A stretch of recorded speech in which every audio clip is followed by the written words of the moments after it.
Kesempatan ini insya Allah semoga Allah berkahi, kita akan bahas tentang keutamaan saf pertama dan kita fokus kepada kaum laki-laki. Ini kita sayangkan banyak sekali orang yang selalu melalaikan saf pertama. Mereka anggap tidak penting, mau dapat saf berapapun di masjid, kalau sholat tidak ada masalah. Padahal sebenarnya memang betul dia tidak mendapatkan masalah dalam arti kata dosa, tapi dia kehilangan banyak keutamaan. Ya, dia kehilangan banyak keutamaan sebagaimana akan kita jelaskan sekarang. Anda usahakan berada di saf pertama. Dan yang terbaik adalah saf yang ada di sisi kanannya imam. Ya, di bagian belakang sisi kanannya. Serta juga pentingnya masalah meluruskan saf. Ini juga akan dibahas dan merapatkannya.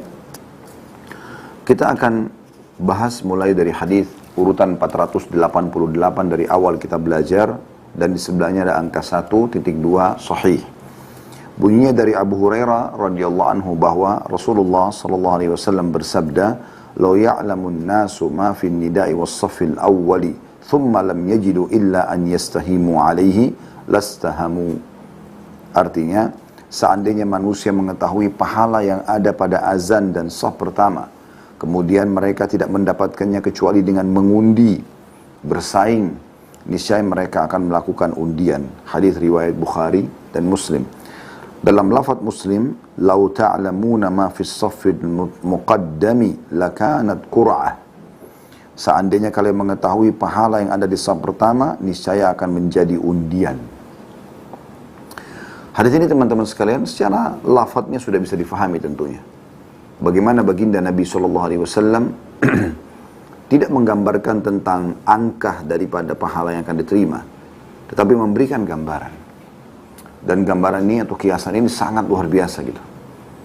Kira-kira teman-teman sekalian, perbuatan apa atau sesuatu apa yang membuat Anda harus berundi supaya Anda bisa menjadi pemenang dan mendapatkan meraih apa yang sedang menjadi target? Tidak mungkin kecuali sesuatu sangat besar. Ya, tidak mungkin.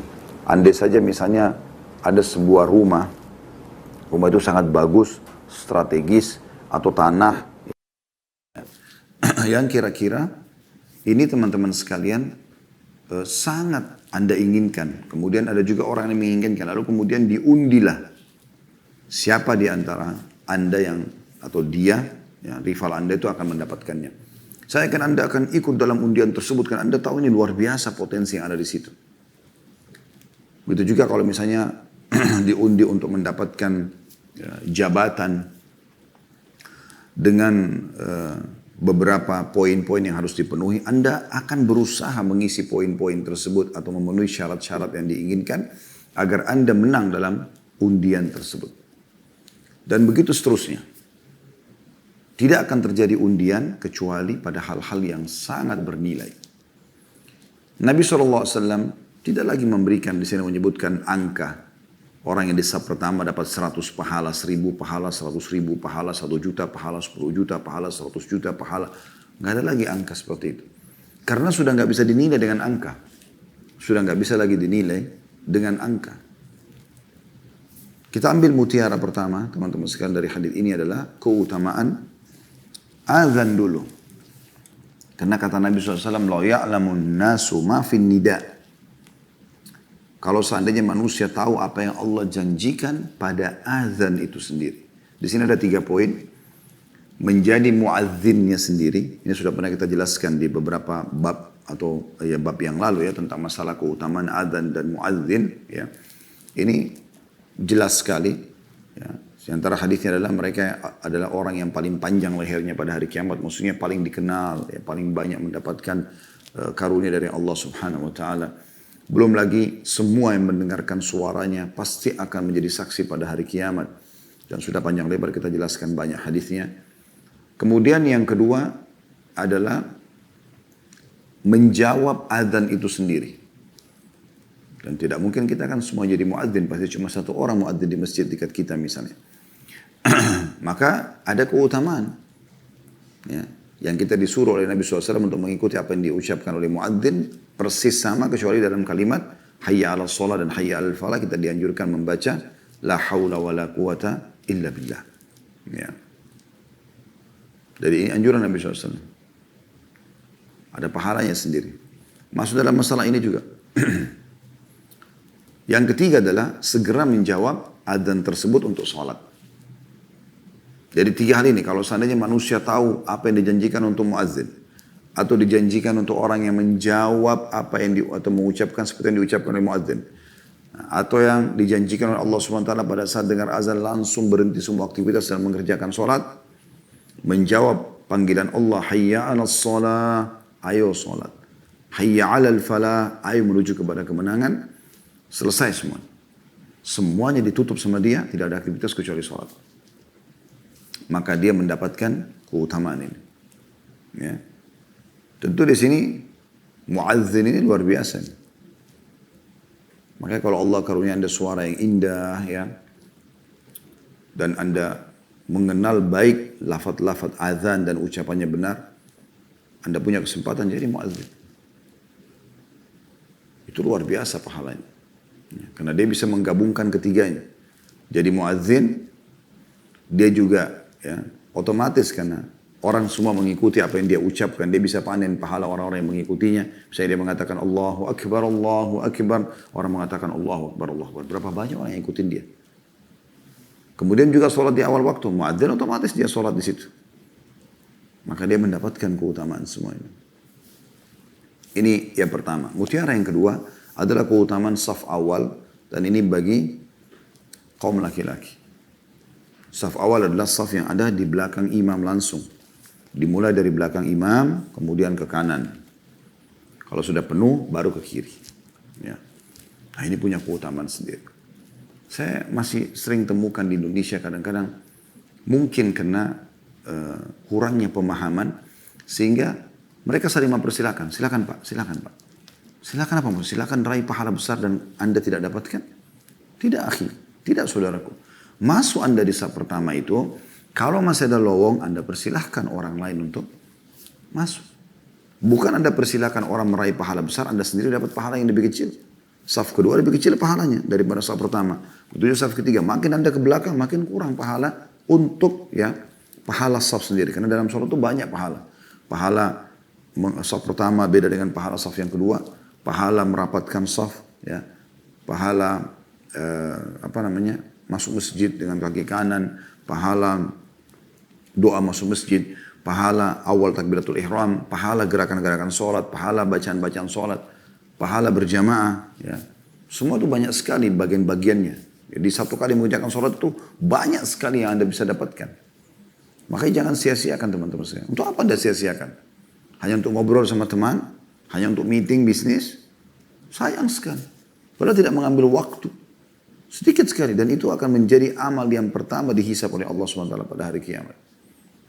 Anda masuk di saf pertama. Kemudian kalau ada lowong Anda persilahkan orang lain. Bukan Anda persilahkan dia sementara Anda di belakang. Ya. Sampai saya pernah menegur pada saat saya jadi imam di sebuah masjid. Ada orang yang saf di belakang saya kosong. Kemudian mereka saling nunggu siapa yang maju. Terus saya bilang, maju akhi. Ini keutamanya sangat besar. Dan yang uniknya tidak bisa terulang. Misal contoh, Anda datang ke masjid, ada satu lowong saf pertama, Anda punya kesempatan untuk masuk sebenarnya. Tapi Anda mempersilahkan orang lain.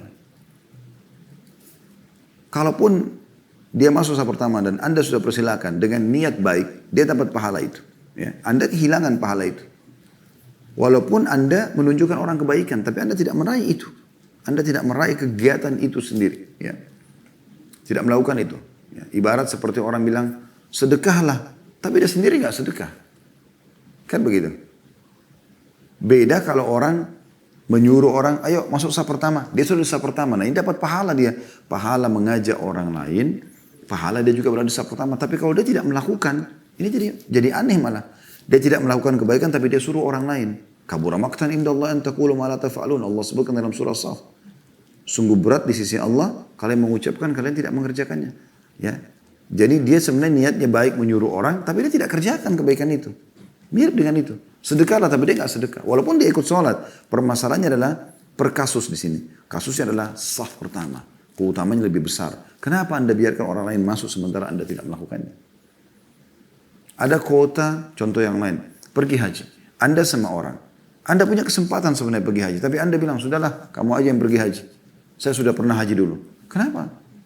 Anda pergi haji. Walaupun Anda sudah pernah haji, kesempatan Anda itu. Kalau ada peluang, Anda sudah daftar, ada peluang, Anda sampaikan ke teman-teman, ada peluang nih, ayo kita ikut. Nah itu bagus. Supaya Anda tidak masuk dalam ayat tadi yang saya bacakan, menyuruh orang tapi tidak melakukannya. Kan begitu. Ini contoh saja ya, supaya mudah difahami. Walaupun sebenarnya haji itu, mungkin lebih tepatnya tadi contohnya adalah kalau Anda bertemu dengan teman yang dua-dua belum pernah haji. Bukan Anda sudah pernah haji. Ya, itu saya tarik aja dulu supaya tidak menjadi sesuatu yang diperbincangkan atau membingungkan. Intinya Anda sama teman Anda sama-sama mau haji. Kemudian ada kesempatan Anda, tapi Anda persilakan orang lain. Nah, sekarang kan Anda punya kesempatan dan wajib Anda kerjakan untuk yang pertama kalinya. Harus Anda dahulukan diri Anda. Dalam semua kebaikan teman-teman, dahulukan diri kita. Kalau ada peluang orang lain bisa ikut, silakan dia ikut. Jangan kita cuma suruh-suruh orang, kita sendiri nggak melakukannya. Nah, seperti itu. Sayang sekali. Sayang sekali. Saya kadang-kadang kalau masuk ke masjid, qadarullah masya'far, kadang-kadang Allah sudah takdirkan, luput. Saya masuk sudah iqamah. Nggak dapat saf pertama. Saya terus sesali teman-teman sekalian. Karena bagi saya, sholat ini, misalnya sholat duhur, saya kehilangan saf pertama misalnya. Sampai hari kiamat, hari itu, sholat itu, pada saat nanti diperlihatkan di buku amal saya luput dari saf pertama. Dan tidak akan pernah bisa diperbaiki. Sekali luput dari Anda, selesai. Makanya saya pernah sholat juga di masjid yang orang memahami masalah ini. Betul-betul mereka memahami hadis ini. Mereka betul-betul berusaha bersaing, tapi bersaingnya bukan tonjok-tonjokan. Berusaha untuk supaya dia bisa masuk di situ. Ya. Jadi jangan disia-siakan. Makanya Nabi SAW menggambarkan di sini, ya, "Thumma lam yajidu illa an yastahimu alaihi lastahamu." Mereka tidak bisa dapat kecuali mereka berdesak-desakan, mengundi, bersaing, maka mereka akan melakukan itu. Ya. Bahasa unta lebih jelas di lafaz Imam Muslim, ya, "Lau ta'lamuna ma fis saffil muqaddami lakanat qur'ah." Kalau kalian tahu apa yang Allah sembunyikan dan siapkan, ya, untuk orang yang di saf pertama, maka akan terjadi undian. Sampai kadang-kadang saya berpikir, andai saja begitu saya masuk di saf kedua dan orang semua sudah berisi di saf pertama, kadang-kadang sedih hati ini kalau kita nggak bisa dapatkan. Asal Anda sudah tahu hadis ini, saya pernah begitu sedih rasanya di saf kedua itu. Andai saja ada orang di saf pertama pada saat itu bersedia mundur dan saya membayarnya dengan semua yang saya miliki, saya bersedia. Dan subhanallah, innamal a'malu binniyat, teman-teman. Semua sesuai dengan niat. Berbolak-balik berulang kali, saya tiba di masjid ternyata sudah penuh saf pertama. Bahkan sudah penuh saf kedua. Kemarin subuh saya begitu. Saya masuk di saf ketiga, subhanallah. Antara azan iqamah masih ada sekitar 6 menit. Salat sunnatul fajr. Kemudian saya lihat ada satu orang di saf pertama itu berdiri. Salah satu pengurus masjid. Dia rupanya mungkin persiapan untuk jadi imam atau apa, saya nggak tahu. Tapi dia tinggalkan. Atau mungkin dia batal wudhu. Tapi sudah tinggal kurang dari 1 menit, tidak kembali-kembali. Saya manuver, saya mutar. Dari saf 3 itu saya masuk ke saf 1. Dan subhanallah, betul-betul memang orang itu nggak kembali. Karena saya sudah berpikir kalau orang itu kembali, rupanya 2 orang di sebelah saya itu ada satu yang akan jadi imam. Dia bisa gantikan tempat dia, orang itu kan. Karena orang ini tidak kembali-kembali tadinya. Dan tidak ada juga sejarah, nggak ada tanda yang dibiarkan. Tapi waktu saya sedang sholat sunnah, saya berharap sekali Allah memberikan saya kesempatan masuk di saf awal. Walaupun kayak sudah nggak mungkin. Subhanallah, Allah bisa datangkan. Saya juga pernah punya pengalaman. Saya masuk ke masjid, musola, ya. Bisa saya katakan masjid sebenarnya, ya, dekat rumah. Saya tiba agak telat sedikit.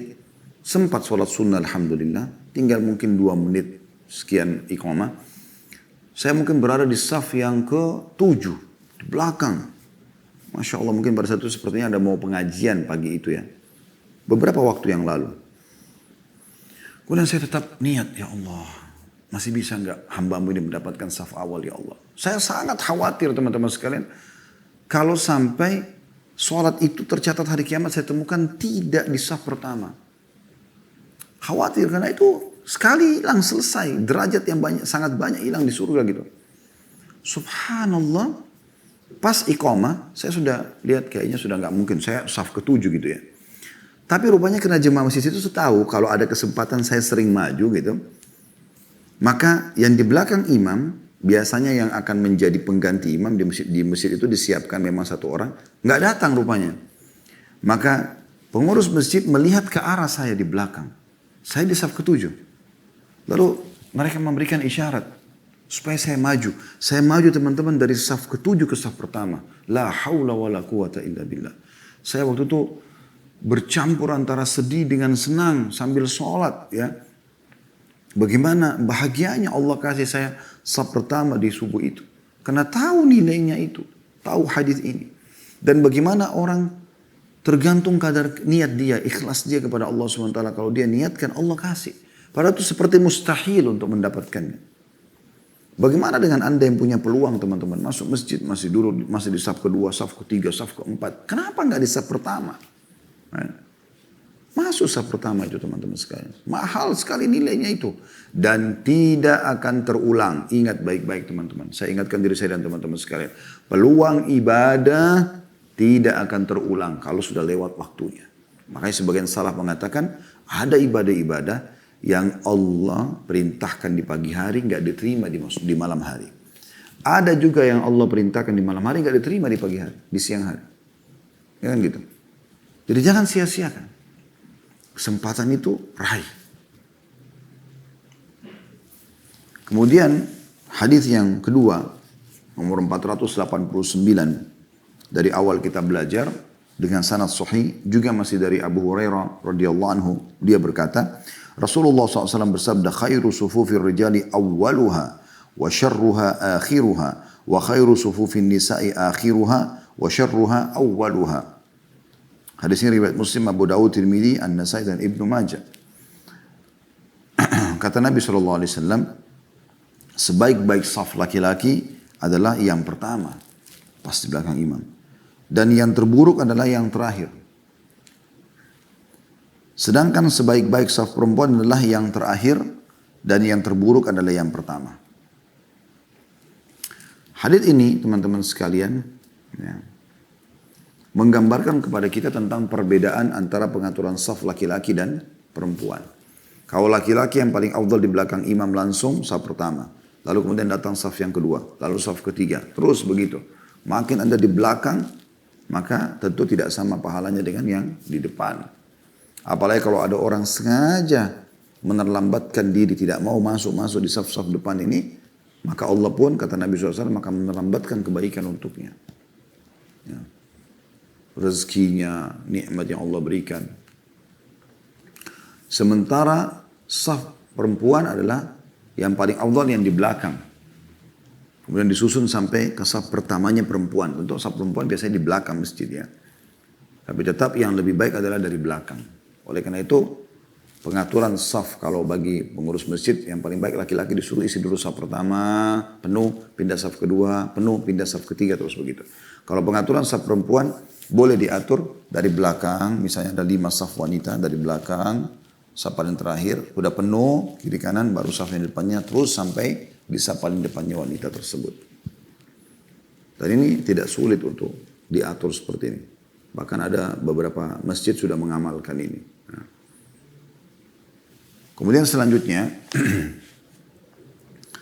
tentu di sini juga yang dimaksud dengan buruk bukan berarti buruk ya, bukan berarti secara letterlet buruk dalam arti kata berdosa, enggak. Tetap saf sholat itu bagus. Tetapi yang dimaksud adalah lawan daripada yang lebih baik. Jadi dia seperti kehilangan banyak sekali pahala. Kecuali orang darurat, dia datang memang ada udzur syar'inya, innamal a'malu binniyat, dia niat di depan, tapi subhanallah, ya, dia terpaksa terlambat, nah itu lain.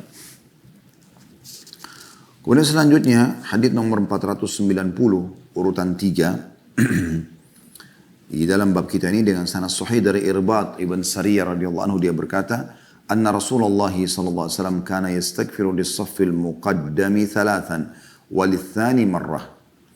Bahwasanya Rasulullah SAW memohon ampun untuk orang-orang yang di saf pertama sebanyak 3 kali. Dan untuk saf kedua sekali. Hadis riwayat Ibnu Majah, An-Nasai, Ibnu Khuzaimah dalam sahihnya, Al-Hakim mengatakan sahih berdasarkan syarat keduanya. Dan keduanya tidak meriwayatkan riwayat milik Al-Irbad. Diriwayatkan juga oleh Ibnu Hibban dalam sahihnya dan lafadznya kana yusalli ala saffil muqaddami 3 wa ala tsani wahida. Nabi SAW sering berdoa untuk orang-orang yang di saf pertama 3 kali dan untuk saf kedua 1 kali.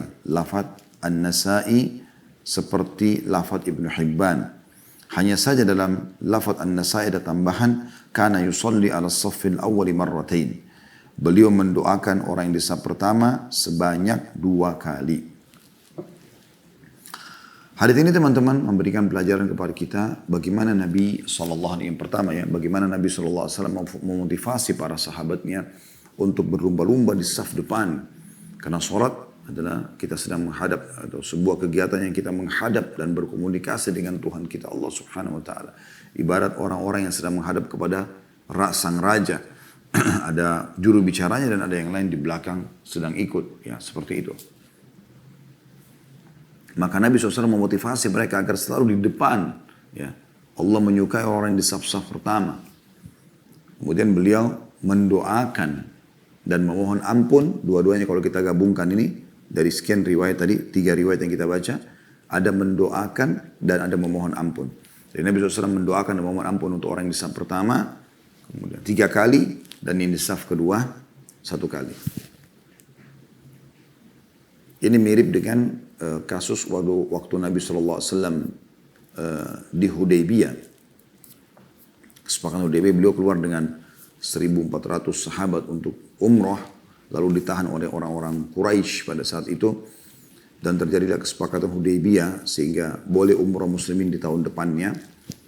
Kemudian Nabi SAW karena sudah pakai ihram dan Allah SWT melarang Nabi SAW dan muslimin untuk masuk pada saat itu ke Mekah, maka cukur rambut supaya bisa membuka baju ihramnya gitu kan. Maka pada saat itu teman-teman sekalian, Nabi SAW mengatakan rahimallahul muhallikin, semoga Allah merahmati orang-orang yang gundul. Lalu orang-orang yang tidak mau gundul ini sempat, atau orang-orang yang di sekitar Nabi sempat bertanya ya, wal muqassirin ya Rasulullah, orang yang cuma cukur ya Rasulullah. Nabi SAW ulangi rahimallahul muhallikin, semoga Allah merahmati orang yang gundul. Orang yang sebelah Nabi tanya lagi ya wal muqassirin ya Rasulullah, orang yang cukur bagaimana ya Rasulullah. Nabi ulangi 3 kali rahimallahul muhallikin, semoga Allah merahmati orang yang gundul. Kemudian orang itu mengulangi lagi wal muqassirin ya Rasulullah. Setelah 3 kali doakan orang yang gundul, bagaimana dengan orang yang cukur? Kata Nabi SAW, rahimallahul muqassirin, semoga Allah merahmati juga orang yang cukur saja, tidak gundul. Nah seperti ini kurang lebih. Jadi Nabi SAW mendoakan 3 kali rahmat ya, bagi orang yang gundul, umroh dan haji, dan yang orang yang mencukur cuma 1 kali saja. Nah, jadi ini mirip dengan tadi, bagaimana orang yang di saf awal dianjurkan untuk ayo maju, ya, dapatkan, raih peluang itu. Jadi untuk memotivasi juga, ya, diberikan lagi tambahan doa dari Nabi SAW. Diambil juga pelajaran dari sini teman-teman sekalian, bagaimana seorang imam boleh mendoakan makmumnya, gitu kan? Misalnya dia mengatakan semoga Allah merahmati yang mengisi saf-saf awal. Ya, misalnya jemaahnya masih pada malas-malasan untuk isi saf pertama, dia doakan semoga Allah merahmati, semoga Allah mengampuni orang yang di saf awal, untuk memotivasi mereka. Ya. Saya pernah gunakan metode ini di pengajian pada saat itu kami tabligh akbar di Blok M. Jadi penuh sekali Masya Allah masjid. Waktu itu bisa 10.000 orang yang hadir. Sangat penuh, tapi apa boleh buat, kita terpaksa padatin lagi. Waktu itu belum pandemi ya. Maka sempat panitia mengatakan, Ustadz sepertinya jemaah harus disuruh maju karena masih banyak yang di luar yang tidak dapat tempat. Saya mengatakan tolong ikhwah akhwat dipadatkan. Mereka bergerak tapi lambat. Maka saya mengatakan semoga yang segera bergerak dimudahkan jodohnya, diluaskan rezekinya. Wow, tiba pada berlumba-lumba langsung. Rupanya doa itu punya dorongan tersendiri gitu. Tiba-tiba langsung lebih cepat gerakannya segala macam. Jadi kita boleh mendoakan. Ya. Ini juga termasuk yang bisa diambil dari lafaz-lafaz hadis tadi.